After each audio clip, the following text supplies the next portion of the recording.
Bonjour et bienvenue dans cette 7e vidéo de la série sur les freins qui nous empêchent d'avancer, qui nous empêchent de mettre les choses en place pour vraiment faire une différence dans notre vie.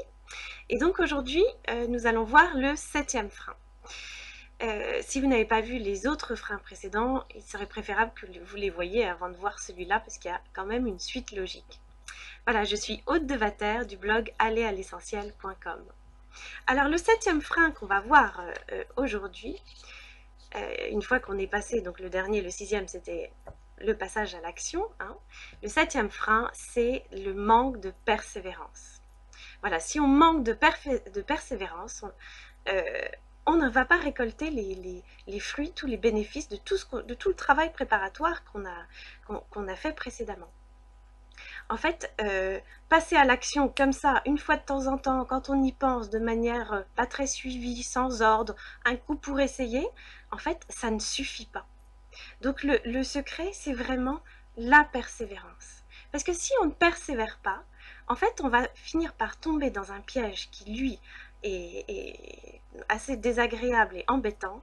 C'est le piège du découragement. On va rapidement se décourager parce qu'on va se dire mais je ne comprends pas, et c'est le cas de beaucoup de personnes qui par exemple ont fait tout un travail sur eux, ont pris conscience de plein de choses, ont suivi des années de psychothérapie parfois, donc ils disent voilà mais je ne comprends pas, j'ai fait tout ce travail là, j'ai pris conscience, j'ai étudié les choses, j'ai compris, etc. Mais les bénéfices du changement ne sont pas là. Et là, on se décourage. En fait, pourquoi on se décourage? Tout simplement parce qu'on a peut-être voulu poser une ou deux actions, ou trois ou quatre comme ça, mais pas dans l'ordre, ni de manière suivie. Et donc, c'est évidemment le découragement. On n'a pas été persévérant. Et c'est vrai que ça, c'est vraiment une clé, la persévérance. C'est un petit peu comme quand on travaille un instrument de musique, hein. J'en sais quelque chose puisque j'ai donné pendant plus de 20 ans des cours de piano. Et, euh, et c'est sûr que la musique, en plus, ça ne triche pas. C'est-à-dire qu'on ne travaille pas, il n'y a pas de résultat. Donc, on peut pas dire, bah tiens, je vais, pour travailler mon morceau, je travaille 2 heures aujourd'hui, et puis plus rien pendant 10 jours, et puis 1 heure comme ça, et puis après une demi-heure par-ci, par-là. Mais ça ne donnera rien. Mieux vaut 20 minutes tous les jours. Là, on arrivera à la fin du morceau. Et là, on pourra vraiment récolter les fruits de notre travail. Donc la persévérance, c'est vraiment un frein clé. C'est vraiment la clé. Et avec la persévérance, il y a cette notion de régularité. Donc la persévérance et la régularité, c'est vraiment les deux choses qui se tiennent la main et qui vont vous donner la clé pour véritablement avancer.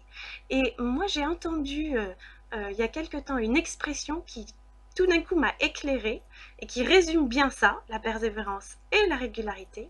C'était rentrer dans des habitudes de croissance. J'ai trouvé ça génial parce que vraiment ça m'a éclairé sur tout un tas de points. Je me suis dit mais oui, c'est ça. Si on veut avoir un résultat, il faut être persévérant, d'accord, régulier, mais c'est vraiment rentrer dans des habitudes et des habitudes de croissance. Et puis bon, bah, derrière habitude de croissance, on peut imaginer de la croissance à tous les niveaux, hein. Donc on peut, c'est à tous les niveaux de notre vie. Habitude de prendre soin de soi, par exemple. Habitude de penser.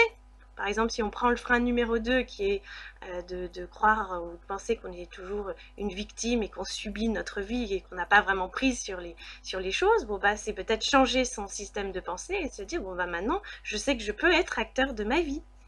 Il y a des habitudes d'hygiène de vie, des habitudes d'apprentissage, quel qu'il soit, hein. Ça peut être en développement personnel, mais ça peut être aussi sur des sujets qui nous intéressent, l'histoire, la géographie, la littérature, les sciences, enfin voilà, les habitudes d'ouverture de cœur, des habitudes d'ouverture d'esprit, enfin voilà.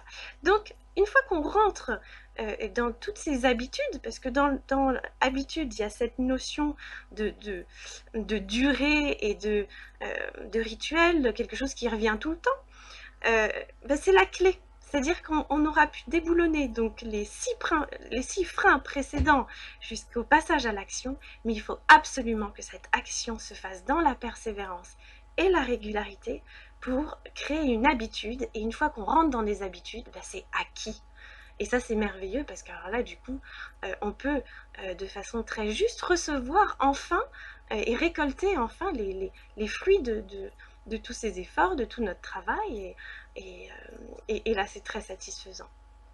Donc voilà pour notre 7e frein aujourd'hui. Je vous donne rendez-vous dans une prochaine vidéo pour le dernier et 8e frein.